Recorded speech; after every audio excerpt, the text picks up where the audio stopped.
নমস্কাৰ।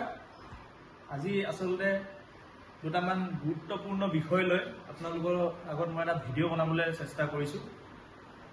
আজি এই ভিডিঅ'টোৰ জৰিয়তে আমি কেইটামান বস্তু শিকিম।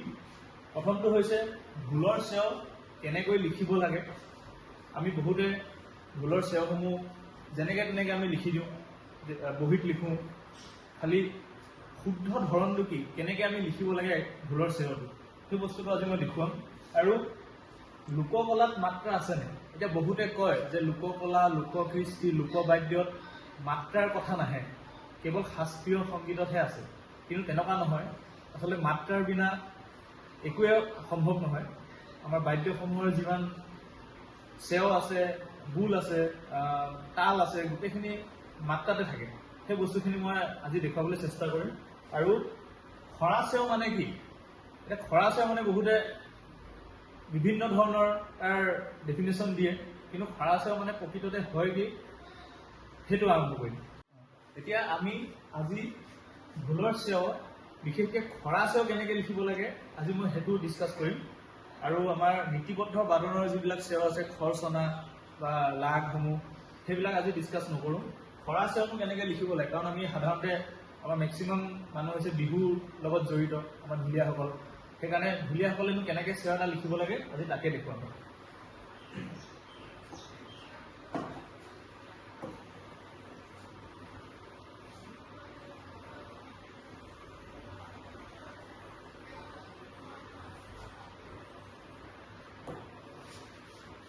এতিয়া প্ৰথম আমাৰ পইণ্টটোলৈ আহিছোঁ। খৰা চেও মানে কি? আমি খৰা শব্দটোৰ অৰ্থ প্ৰথম জানিব লাগিব। খৰা মানে হৈছে চুটি।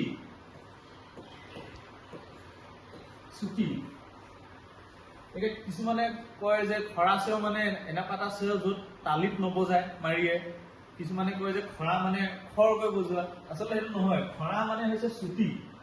যিমানবোৰ চুটি চেও আছে, বিহুত ব্যৱহাৰ হোৱা চেও, বিশেষকৈ যিবোৰ চুটি চেও, যেনিবা উদাহৰণ হিচাপে ঘেন ঘেন তাক ঘেনি, ঘেন ঘেনি ঠাক ঠাক খিত ঘেনি, খিত ঘেনি, খিত ঘেনি ঠাক ঠাক খিত ঘেনি, খিত ঘেনি, খিত ঘেনি ঠাক ঠাক, এইবোৰ হৈছে চুটি চেও।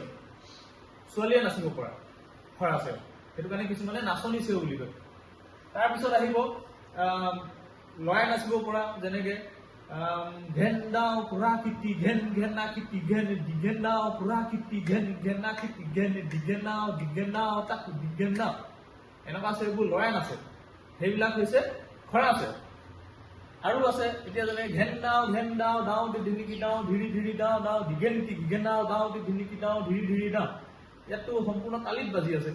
এতিয়া তালিত নবজা চেও খৰা চেও বুলি আমি ক'ব নোৱাৰো। এইটো চেও খৰা চেও হয়।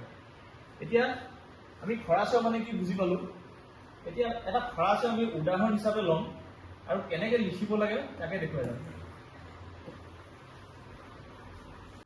এতিয়া প্ৰথম আমি জানিব লাগিব যে চেও ৰিদম পেটাৰ্ণ। এতিয়া প্ৰথম আমি তবলালৈ যাম বা খোললৈ। খোল আৰু তবলা যিসকলে শিকিছে তেওঁলোকে সহজতে বুজি পাব।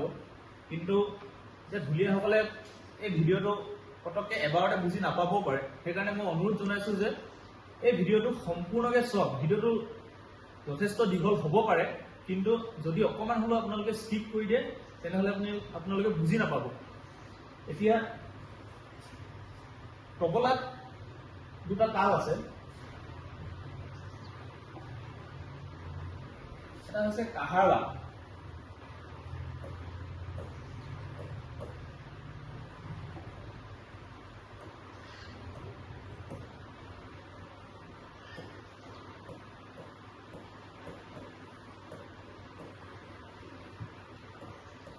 তাল, আৰু এটা হৈছে দাদ্ৰা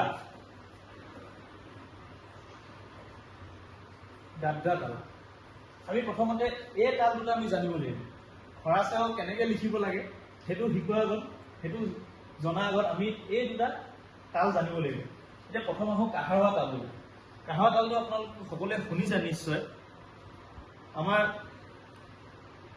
বলিউডৰ মেক্সিমাম গীতবিলাকত ব্যৱহাৰ হয় বা অসমীয়া গীতবিলাকতো ব্যৱহাৰ হয়। ধাগে নাতি নাক ধিন না, ধাগে নাতি নাক ধিন না, ধাগে নাতি নাক ধিন না, ধাগে নাতি নাক ধিন না। এইটো হৈছে কাহাৰৱা তাল। হেতুকে কিছুমানে প্ৰকাৰ ব্যৱহাৰ কৰি বা তাত আৰু মধুৰ কৰিবলৈ ধিত্তি ধাত্তা টিপ্তি ধাত্তা ধিত্তি ধাত্তা টিপ্তি ধাত্তা এনেকুৱা নিজৰ নিজৰ ক্ৰিয়েটিভিটি তাত দিব পাৰে। আচলতে ভুলটো কি ভাগে নাতি নাকধি না। এতিয়া ভাগে নাতি নাকধি আমি কেনেকৈ লিখিম ধা গে না তি না ক ধি না ধা গে না তি না ক ধি না। ইয়াত আমি এই যে আন্ডাৰলাইনটো দিলো সেইটোৱে আমি মাত্ৰা বুজাবলৈ চেষ্টা কৰিছো। মাত্ৰাটোৱে আচলতে লয়টোকে বুজায় বা চাপৰিটো বুজায়। এতিয়া ধা গে না তি না ক ধি না এইটো এতিয়া কেনেকে গৈছে আমাৰ 4/4 ৰিদম পেটাৰ্ণত গৈছে। ৰিদম পেটাৰ্ণ 4/4 ৰিদম পেটাৰ্ণ মানে আমি কি বুজি পাওঁ এতিয়া আমি হাতত দেখুৱাব লাগিব। মোৰ ভিডিঅ'টো যিসকলে চাই আছে লগতে যাতে মোৰ হাতৰ লগত যাতে মিলাই যাবলৈ চেষ্টা কৰে আৰু নোটবুক এখন উলিয়াই নিজে নিজে যাতে লিখি যায়। এতিয়া ভাগে নাতি না ক ধি না আমি প্ৰত্যেকটো মাত্ৰা হাতত দেখুৱাম। এতিয়া প্ৰথম মাত্ৰাটো আমি তালিৰ নিচিনাকে দিছো ভাগে নাতি না ক ধি না। এতিয়া এইটো ক্ৰছ দিলে ইয়াত তালি বুজায় আৰু ইয়াত 0 দিলে খালি বুজায়। এতিয়া গোটেইকেইটা মাত্ৰা যদি আমি দেখাবলৈ যাওঁ ধা গে না তি না ক ধি না 4টা মাত্ৰা হ'ল। এতিয়া এই বস্তুটো আমি কেনেকৈ পঢ়িম 1 2 3 4 5 6 7 8 এতিয়া 1 2 3 4 5 6 7 8 তাৰমানে 4 4 কে গৈছে 1 2 3 4 1 2 3 4 1 2 3 4 1 2 3 4 মই কেনেকৈ কৈছো মোৰ এই সুৰটো আপোনালোকে মনত ৰাখিবলৈ চেষ্টা কৰক 1 2 3 4 1 2 3 4 1 2 3 4 1 2 3 4 সিম্পল এটা লয়ত গৈছে 1 2 3 4 একোটাত মোৰ ৰহন হোৱা নাই 1 2 3 4 কৈছে তেনেকুৱা নাই কৰা মই 1 2 3 4 1 2 3 4 ধা গে না তি না ক ধি না ধা গে না তি না ক ধি না হে 4 4 কে গৈ আছে। এতিয়া এই বস্তুটো আপোনালোকে প্ৰথম মনত ৰাখাই লওক ধা গে না তি না ক ধি না। এতিয়া আমি আহো দাদা তাললৈ। দাদা তালু এনেকা ধা ধি না ধা তুন না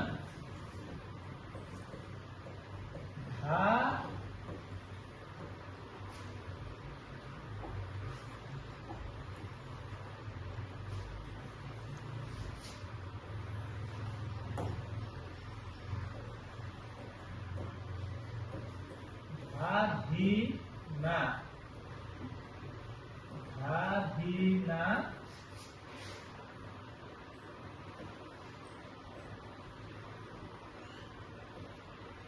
ধা তুন না।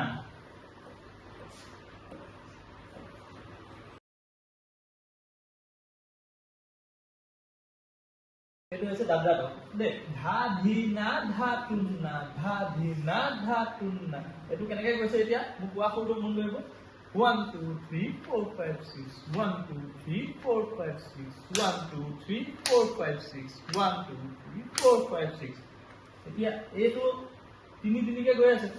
এতিয়া আমাৰ খৰা চেয়বিলাক যে আছে গোটেই খৰা চেয়বোৰ এই হাগে নাতি নাক ধিনা বা ধা ধি না ধা তুন না এইটো ষ্টাইলতে যাব। আমি সেইটো কাৰণে প্ৰথমতে তবলাৰ বস্তুখিনি অকণমান ডিছকাছ কৰি ল'লো। এতিয়া কাহাৰৱা ছন্দত বা দাদৰা ছন্দতে আমাৰ খৰা চেয় বুজাব। এতিয়া মই এটা এক্সাম্পল যে দিম আমি যেনিবা বগাইছো ঘেন নিঘেন তাকু তাকু ঘেন নিঘেন না কিটি ঘেন নে তাকু দিঘেন তাকু তাকু 1 2 3 4 1 2 3 4 ঘেন নিঘেন তাকু তাকু ঘেন ঘেন না কিটি ঘেন নে তাকু দিঘেন তাকু তাকু মোৰ লগতে আপোনালোকে এইটো বস্তু পজ কৰি লৈ প্ৰেক্টিছ এটা কৰি চাওক ঘেন নিঘেন তাকু তাকু ঘেন ঘেন না কিটি ঘেন তাকু দিঘেন তাকু তাকু ঘেন ঘেন না কিটি ঘেন তাকু দিঘেন তাকু তাকু দিঘেন নিটি দিঘেন দাও দাও tak ren gen taku taku ren gen nakiti gen taku gen taku taku ren gen nakiti gen taku gen taku taku gen iti gen now down ঠাক ঘেন দাও ডিগ্ৰিত দাও দিগেন দাও ডিগ্ৰিত দাও দিগেন টি গেনা ঘেন তাৰমানে কেনেকৈ গ'ল এতিয়া ধা গে না টি না ক ধি না 1 2 3 4 1 2 3 4 ঘেন লিগেন টাকু ঘেন ঘেনা টি গেন টাকু লিগেন টাকু বুজি পালেনে কেনেকৈ 4x4 ৰিদমত গৈ আছে সেই চেয়ৰটো তো সেই চেয়ৰটো আমি যেতিয়া লিখিবলৈ যাম আমি সেই এটা এটা শব্দ সেই এটা এটা মাত্ৰাত ভৰাব লাগিব যেনিবা ঘেন লিগেন টাকু ঘেন ঘেনা টি ঘেন টাকু লিগেন টাকু ঘেন ঘেনা টি ঘেন তেনেকৈ এটা এটা মাত্ৰাত আমি শব্দকেইটা ভৰাব লাগিব মই এতিয়া লিখি দেখুৱাম গোটেই চেয়ৰটো তাৰপিছত আহিব আমাৰ দাদৰা তালৰ লগত দাদৰা তালৰ নিচিনা তাৰ ৰিদম পেটাৰ্ণত যোৱা চেয়ৰ আমাৰ নাচনী চেয়ৰ এটা বিখ্যাত নাচনী চেয়ৰ আছে ঘেন ঘেন টাক ঘেনি ঘেন ঘেনি ঠাক ঠাক হিট ঘেনি ঠাক ঠাক সেইটো কেনেকৈ গৈছে এতিয়া ধা ধিনা ধা তুন্না 1 2 3 1 2 3 1 2 3 1 2 3 সেই পেটাৰ্ণত যাব ঘেন ঘেন টাক ঘেনি ঠাক ঠাক 1 2 3 1 2 3 1 2 3 1 2 3 ঘেন ঘেন টাক ঘেনি ঠাক ঠাক হিট ঘেনি ঠাক ঠাক হিট ঘেনি ঠাক ঠাক বুজি পালে এতিয়া মই চেয়ৰকেইটা ভালকে লিখি দেখুৱাম তাৰপিছতে আপোনালোকে আৰু ভালকে বুজি পাব এতিয়া আমি 4x4 ৰিদমত মানে কাহাৰুৱা তালৰ নিচিনাকে যিকেইটা চেয় যায় খৰা চেয় তাৰে এটা উদাহৰণ আমি লৈছো এই খৰা চেয়টো এতিয়া কেনেকৈ লিখিলো এতিয়া মন কৰিলো 4x4 ৰিদমত গৈছে আমি 4 কে লিখিব লাগিব যেনেকৈ আমি অথনি কাহাৰুৱা তালখন লিখিছিলো কাহাৰুৱা তালটো লিখিছিলো ধা গে না টি না ক ধি না সেইটো ষ্টাইলতে 1 2 3 4 1 2 3 4 1 2 3 4 1 2 3 4 ঘেন লিগেন দাও ঘেন ঘেনা টি ঘেন টাকু দিগেন দাও ঘেন ঘেনা টি ঘেন টাকু দিগেন দাও দিগেন টি দিগেন দাও থাক ঘেন লিগেন দাও নে বস্তুটো কন্টিনিউ হৈ গৈ থাকিব তাৰপিছত লাষ্টত গৈ খতম হ'ব ইয়াত জেগাটো নাই কাৰণে মই গোটেই চেয়ৰটো লিখি দেখুওৱা নাই মানে পেটাৰ্ণটোহে মই দেখাবলৈ চেষ্টা কৰিছোঁ কেনেকৈনো লিখিব লাগে এতিয়া নেক্সটখিনি ইয়াৰ পৰা এনেকৈ কণ্টিনিউ হৈ গৈ থাকিব এতিয়া চাব 4x4 ৰিদমত যে পৰিছে 1 2 3 4 মই কেনেকৈ কৈছোঁ শব্দকেইটা সেইটো মন কৰিব 1 2 3 4 1 2 3 4 ঘেন লিগেন দাও ঘেন ঘেনা টি ঘেন টাকু দিগেন দাও ঘেন ঘেনা টি ঘেন টাকু দিগেন দাও দিগেন টি দিগেন দাও থাক ঘেন লিগেন দাও তেনেকৈ গৈ থাকিব এতিয়া বুজি পাইছেনে আমি 4x4 ৰিদমটো কেনেকৈ আমি মেইনটেইন কৰি আছো 1 2 3 4 1 2 3 4 সেই বস্তু চাব লাগিব আমি এতিয়া চেয় এটা যেতিয়া খৰা চেয় এটা আমি শুনো খৰা চেয়টো শুনিলে আমি প্ৰথমতে চাব লাগিব যে সেইটো কোনটো ৰিদমত গৈছে আমি চেয়টো গাই আঙুলি মত চেষ্টা কৰি চাব লাগিব 1 2 3 4 1 2 3 4 এইটো ৰিদমত গৈছে নে নাই ঘেন দাও কুঢ়া খিটি ঘেন ঘেনা খিটি ঘেন দিঘেন দাও কুঢ়া খিটি এইটো তেনেকুৱা ৰিদমত গ'ল ঘেন দাও দাও টি ধিনিকি দাও ধিৰি দাও দিঘেন টি ৰিঘেন দাও টি ধিনিকি দাও ধিৰি দাও এইটোহে 4x4 ৰিদমত গ'ল তো সেই যিমানবোৰ তেনেকুৱা চেয় আছে চব আমি এইটো ষ্টাইলতে লিখিব লাগিব 4 4 4 4 4 4 4 4 এইটো ষ্টাইলতে আমি লিখিব লাগিব আৰু তেনেকুৱা ঢেৰ চেয় আছে এতিয়া আৰু এটা চেয় যিকোনো চেয় এতিয়া মই পটককৈ নিজে এটা বনাই ঘেন দাও দিগেন দাও তাকু দিগেন দাও কিবা এটা মই এনেই গাই দিলোঁ খালি 4x4 ৰিদমত গাইছোঁ ঘেন দাও দিগেন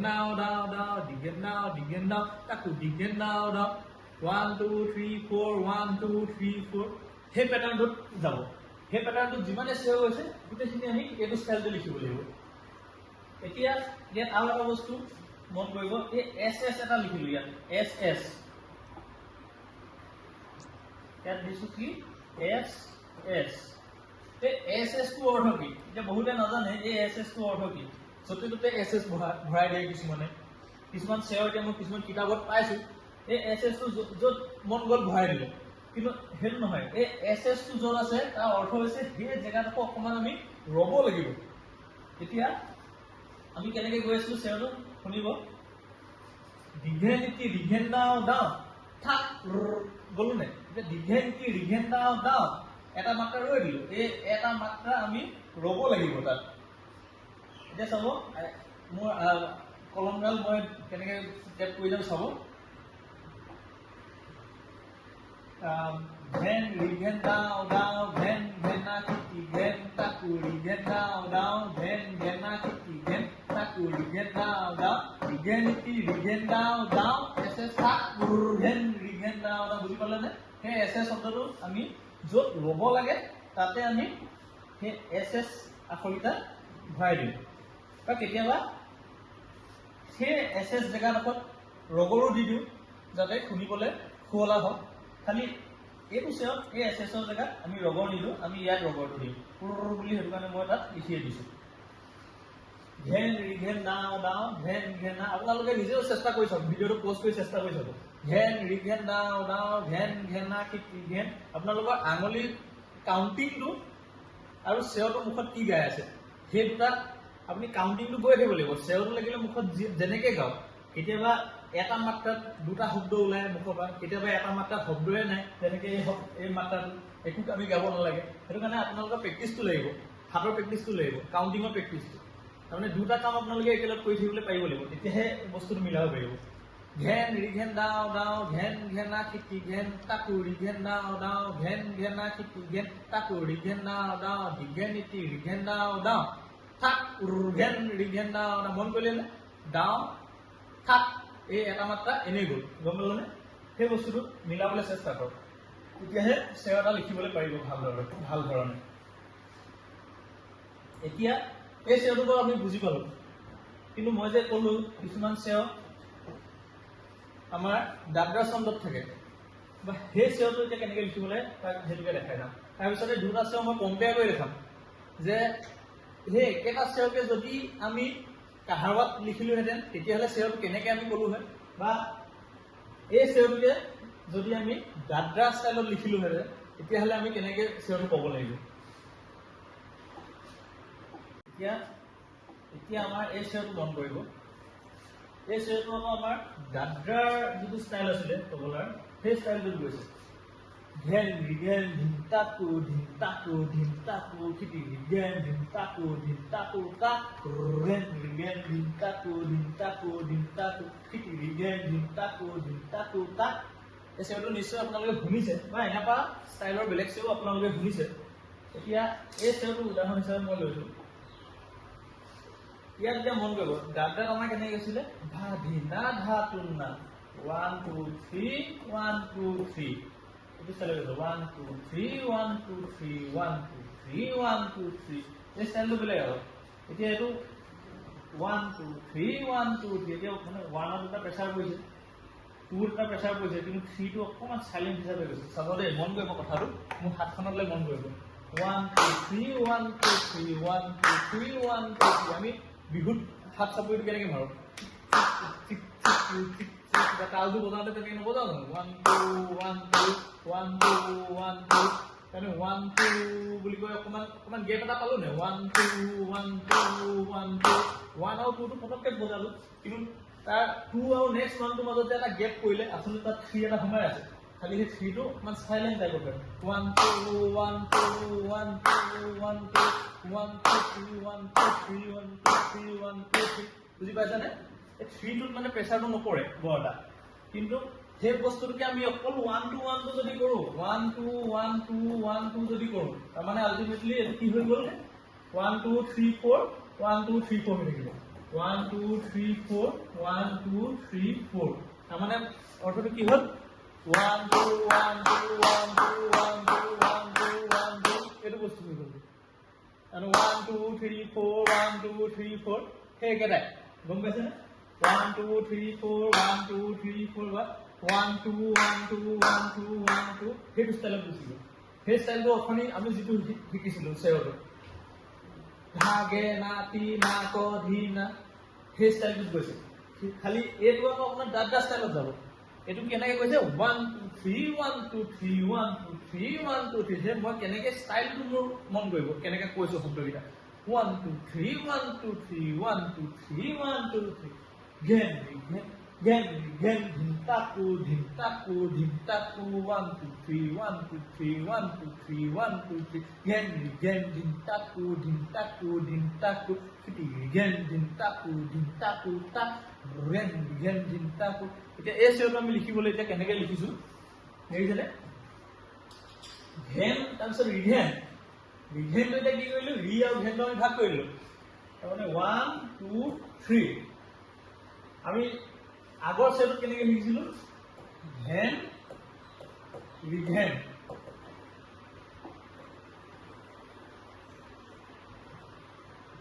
ঘেন ৰিঘেন তাহলে 1 আৰু 2 2তে ৰিঘেন সোমাই আছিলে কিন্তু এতিয়া কি হ'ল ৰিঘেনটো ভাগ হৈ 2 আৰু 3 লে গুচি গ'ল এতিয়া 2 আৰু 3 লে ৰিঘেনটো ভাগ হৈ গ'ল এফালে গম পাইছানে ঘেন ঘেন ৰিঘেন সেইটো হৈ থাকিলে তাৰমানে অথনি এনেকৈ লিখিলে কি হ'ব ঘেন ৰিঘেন আৰু ইয়াত মাজতে ভাগ কৰিলে কি হ'ব ঘেন ৰিঘেন তেনেকুৱা হৈ গ'ল ঘেন ৰিঘেন ধিন তাকু বুজি পাইছেনে গাদ্ৰা ষ্টাইলত আমি কেনেকৈ এটা চেও লিখিলো আৰু কাহাৰবা ষ্টাইলত কেনেকৈ লিখিলো এতিয়া আমাৰ কি হয় সাধাৰণতে মানুহে এইটো বস্তু ভুল কৰে যে প্ৰত্যেকটো চেও কাহাৰবা ষ্টাইলত লিখিবলৈ যায় মানে 1 2 3 1 2 3 4 1 2 3 4 1 2 3 4 সবে এইটো ষ্টাইলতে লিখিবলৈ যায় কিন্তু এইটো ষ্টাইলত লিখিলে তাৰ কোৱা ষ্টাইলটো সলনি হৈ যাব চেওটোৰ গতিটোৱে সলনি হৈ যাব এতিয়া চাব মই এটা এক্সাম্পল এটা দিম এই একেটা চেওকে যদি মই এই চেওটোকে মই যদি 4x4 ৰিডামত যদি মই লিখো এতিয়া কেনেকৈ লিখিম বস্তুটো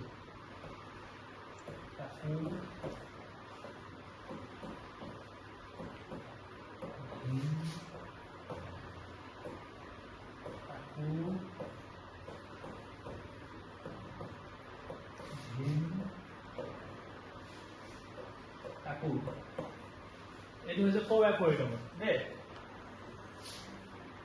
এতিয়া মন কৰিব একেটা চেওকে মই লিখিলো এইটো মই লিখিলো আপোনাৰ গাদ্ৰা ষ্টাইলত কবলাৰ আৰু এইটো মই লিখিলো কাহাৰবা ষ্টাইলত এতিয়া মন কৰিব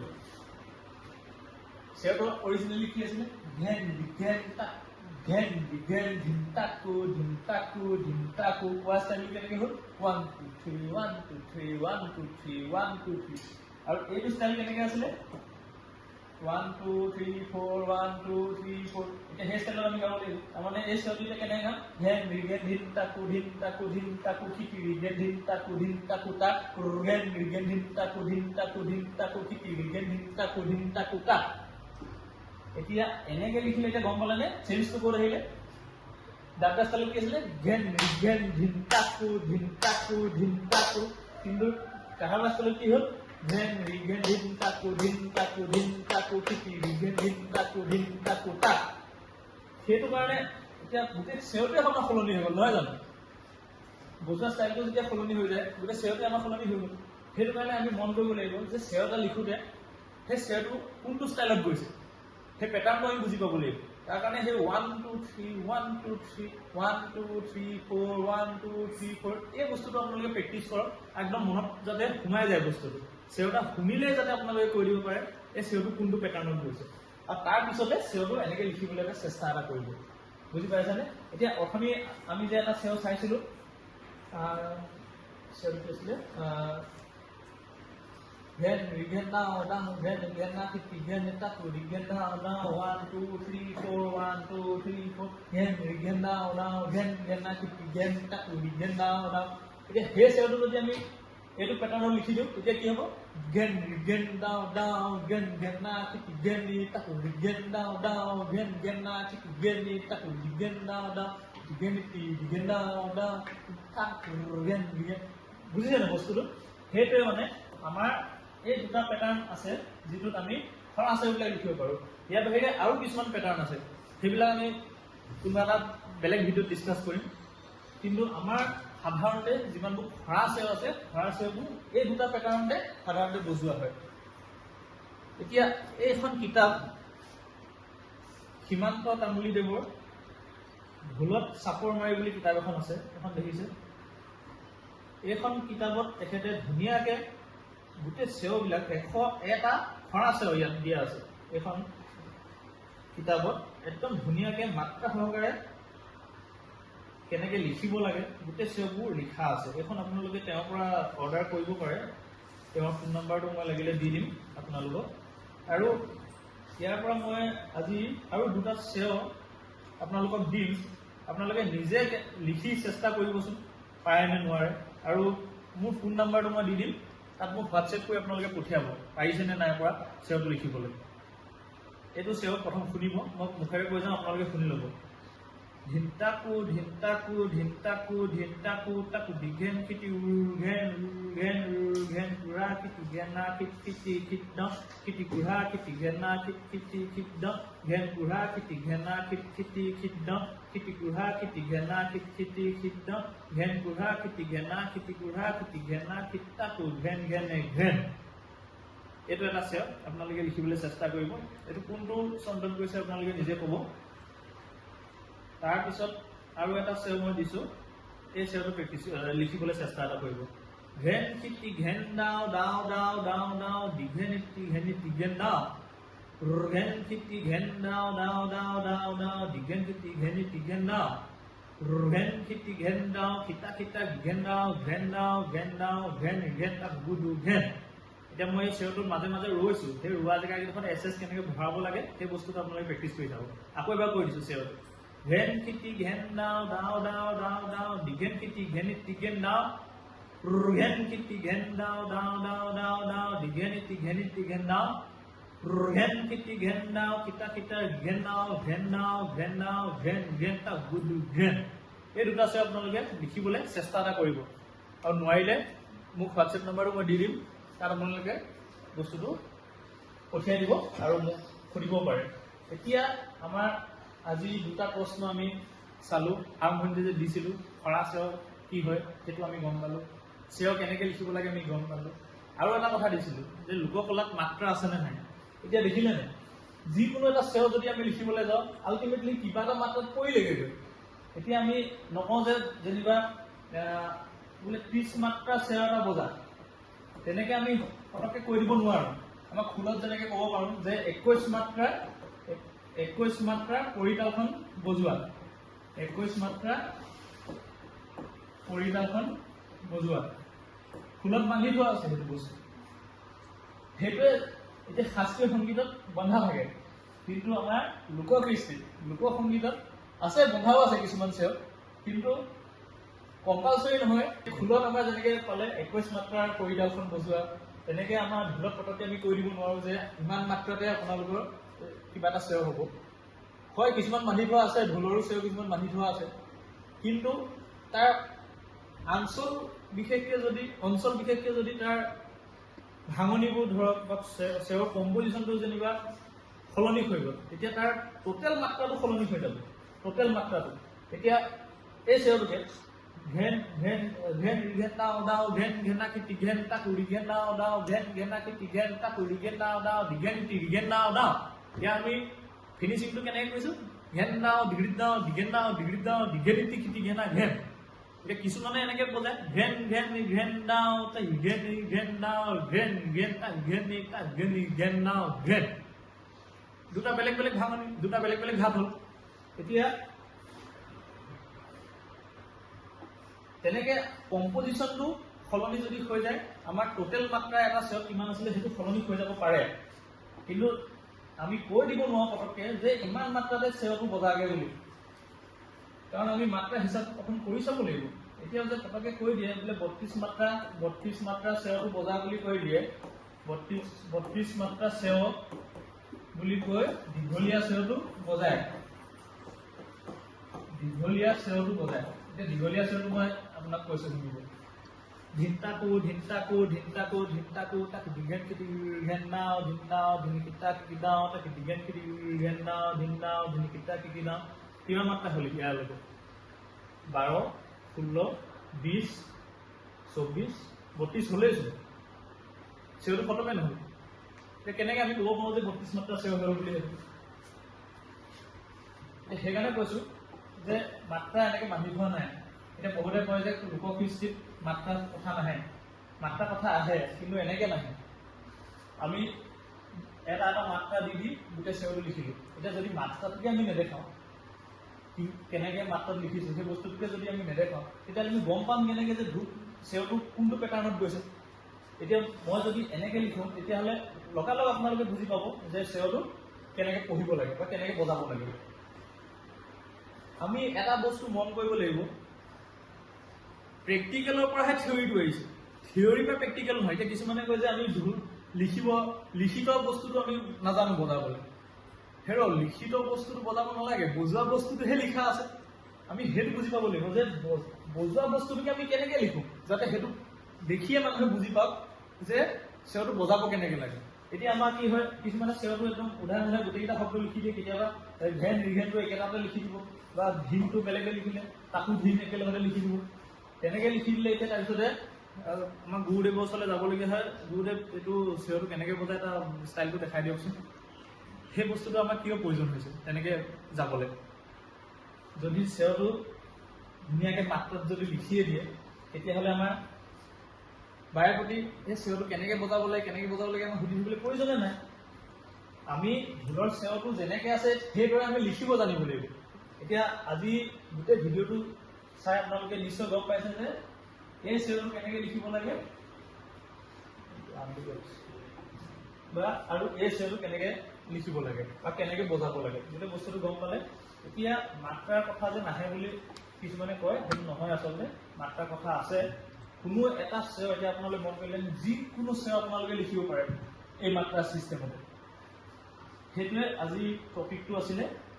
ইয়াত যদি কোনোবাই কিবা বুজি নাপালে তেতিয়াহ'লে মোক পাৰ্চনেলি মেছেজ কৰিব, আৰু আশা কৰিছোঁ যাতে কোনো একো কণ্ট্ৰভাৰ্চি নকৰে। মোৰ যিকণ সামান্য জ্ঞান আছে মই তাকে দিবলৈ চেষ্টা কৰিলোঁ, আৰু ইয়াত মোৰো শিকিবলগীয়া বহুত আছে। কিছুমান আৰু পেটাৰ্ণ আছে যিবোৰ মই নাজানো, শিকি আছোঁ। সেইখিনি মই যেতিয়া মই জানিম তেতিয়া মই শিকাই দিবলৈ চেষ্টা কৰিম সকলোকে। আৰু এটা কথা এতিয়া কৈ যাবলৈ বিচাৰোঁ, শ্ৰীমন্ত তামুলীদেৱৰ আৰু এখন কিতাপ তেওঁ এতিয়া উলিয়াব। সেই কিতাপখনত আৰু ভালকৈ এই চেউখিনি আছে আৰু পৰিভাষাবিলাক আছে তাত। সেই কিতাপখন মই ডেছক্ৰিপশ্যনটো আপোনালোকক দি দিম। আৰু সেইখন এতিয়ালৈকে পাব্লিছ হোৱা নাই। সেইখন হ'লে সেইখন কিতাপ কিনিব, সেইখন বুজিবলৈ চেষ্টা কৰিব। সেইখনত বহুত ধুনীয়াকৈ গোটেই বস্তুখিনি তাত লিখা আছে।